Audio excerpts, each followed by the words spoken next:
আসসালামু আলাইকুম। আজকে বাংলাদেশ এবং নিউজিল্যান্ডের খেলা। তো জানি না বাংলাদেশ কতটুকু খেলতে পারবে, সেদিন তো ইন্ডিয়ার সাথে হারছে। তারপর আমরা চাই যে বাংলাদেশ জিতুক।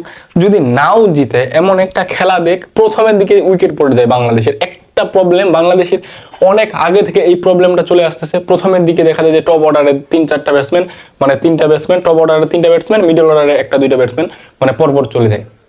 এই যে ইন্ডিয়ার সাথে খেললো, পরপর মনে করেন যে 39 রানে 5টা উইকেট হারাই চলে আসছে।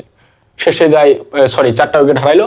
শেষে তখন জাকের আলী আর হচ্ছে তাওহিদ হৃদয় তারা একটা ইনিংস খেলে একটা কিছু একটা করলো, রানটা বাড়াই দিল। তো এরকম করে বাংলাদেশ আমি কিচ্ছু বুঝি না, তারা প্রথমের দিকে টপ অর্ডারের ব্যাটসম্যান গুলা ভালো খেলতেই পারে না। হঠাৎ হঠাৎ করে দেখা যায় যে যেগুলা আনফরচুনেটলি যেগুলা আউট যাওয়ার কথা না, যেগুলা আউট হওয়ার কথা না, ওইগুলা বলো আউট হয়, উইকেটটা দিয়ে চলে আসে। তখন দেখা যায় যে দল একটা প্রেসারের মধ্যে পড়ে যায়।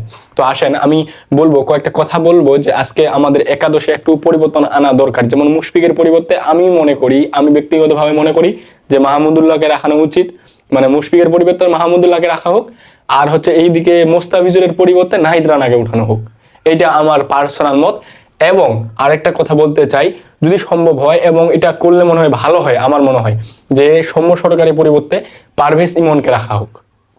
এই যে তিনটা যদি পরিবর্তন আনে একাদশে, আমার মনে হয় বাংলাদেশের সম্ভাবনা থাকবে জিতার। যদিও সম্ভাবনা খুব কম, এখানে আমি নিউজিল্যান্ডের সাথে সম্ভাবনা দেখতেছি না যে বাংলাদেশ জিততে পারবে কিনা। তারপরে তো ভাই খেলার কথা তো বলা যায় না, খেলা হচ্ছে একটা অনিশ্চয়তার খেলা।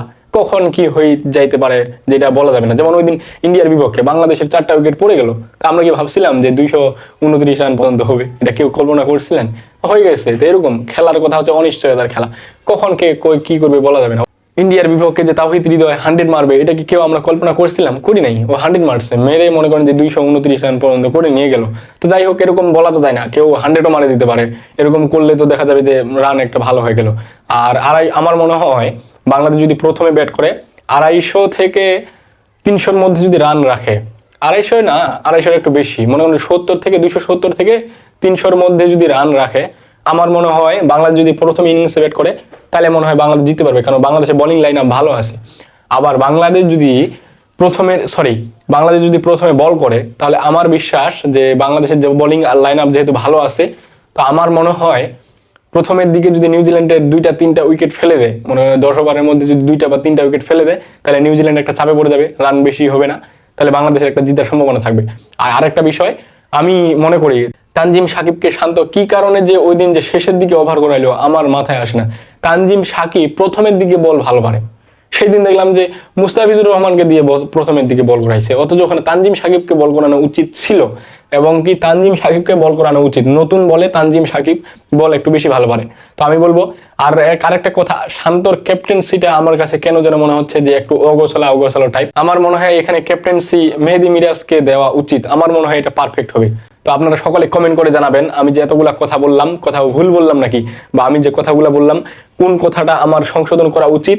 যদি ভুল বলে থাকি আপনারা কমেন্ট করে বলবেন। তো সকলে ভালো থাকেন, সুস্থ থাকেন, বিদায় নিচ্ছি। আপনারা যারা আমার ফেসবুকে নতুন, আমার ফেসবুকটা ফলো করে দেন।